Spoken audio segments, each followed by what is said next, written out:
Hi everyone, Aaron here for Zollotech, and this past week we've heard more with issues with the iPhone 16. We're expecting iOS 18.0.1 soon, and we have some new updates for the next iPhones and Vision Pro. This is your weekly Apple News update for the week of September 22nd through the 27th, 2024. Now, iPhone 16 models are apparently having touchscreen issues for many people. This actually includes myself more recently, where even without a screen protector, just touching the screen sometimes things aren't responsive. Certain apps will sort of respond this way. I'll have to close out of the app, or just opening something simple just doesn't seem to work properly. So there's definitely some issues going on with many different people's phones, and we're waiting for a fix for that. MacRumors this past week actually published that they did a battery test this year running the iPhone 15 Pro Max with the 80% charge limit turned on at all times. For an entire year, they actually ended up with 94% battery health, and that was after 299 cycles. If we take a look at my iPhone 15 Pro Max, after an entire year on this device, just leaving it with optimized battery charging, I'm down to 89% with 311 cycles. So it seems like it may make a slight difference for some people, 3 to 4%.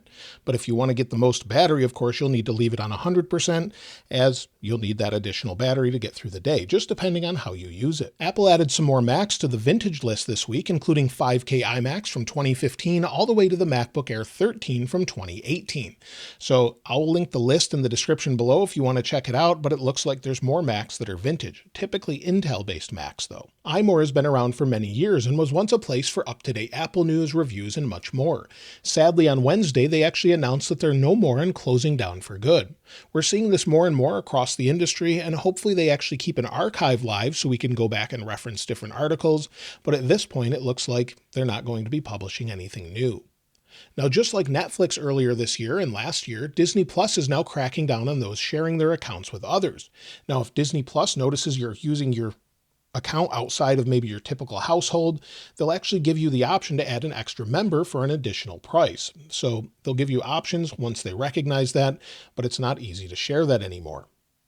Now, Meta this week actually showed off their prototype Orion AR glasses. This is long thought to be the end goal of Apple Vision Pro and many other AR-capable headsets. While very early, they did work, and while they're not quite as immersive as Vision Pro, they actually have many of the similar features we have with MetaQuest, but it's definitely a work in progress. Now, if you've been looking maybe for new headphones, but you don't really want AirPods, Beats Studio Pro actually has a new matte white color that was available this week. They released it along with a case that's sort of a matte white finish, similar to this blue finish, and basically the same headphones, just in a new color. Now, it turns out the iPhone 16 may have a much better way to remove the battery in the iPhone 16 and 16 Plus models. In particular, you can actually apply a small current using a 9-volt battery to 2 tabs on the battery, and the adhesive simply just lets go and lets you get the battery out.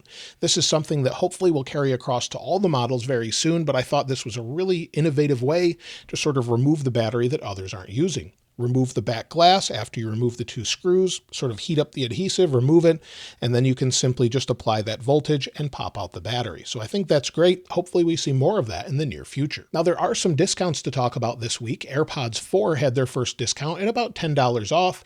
AirPods Pro 2 seem to be on perpetual discount, and there's updates with things such as iPad Pro and much more. I'll link them in the description if you want to check them out with all the latest discounts. Now, as far as releases this week, well, I did a video about the AirPods update. AirPods Pro 2 firmware update was updated to version 7A302. No other AirPods were updated for some reason, but Apple actually pulled the HomePod OS 18.1 Beta 2 update as it was bricking some devices. They've also yet to release iOS or iPadOS 18 for the M4 iPad Pro models. So if you were able to install it initially, it's available, but it's not currently available outside of beta updates.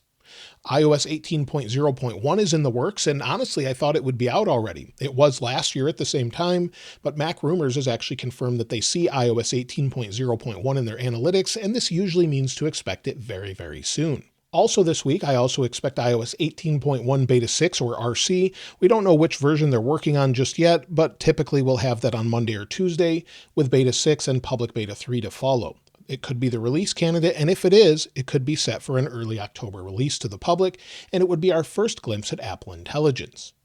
Now, we just got iPhone 16 models, but iPhone 17 is already in the works. We've already heard that they're planning a thinner version, maybe called the iPhone Air or iPhone 17 Air, and it seems Apple's planning some very big changes, not only to be thinner, but a new camera arrangement, maybe vertically or something along those lines, a new anti-reflective coating, hopefully similar to that of the S24 Ultra, also better thermal management with a vapor chamber, and maybe it might be a more premium device, similar to what the iPhone X was when it launched. So I'm looking forward to that.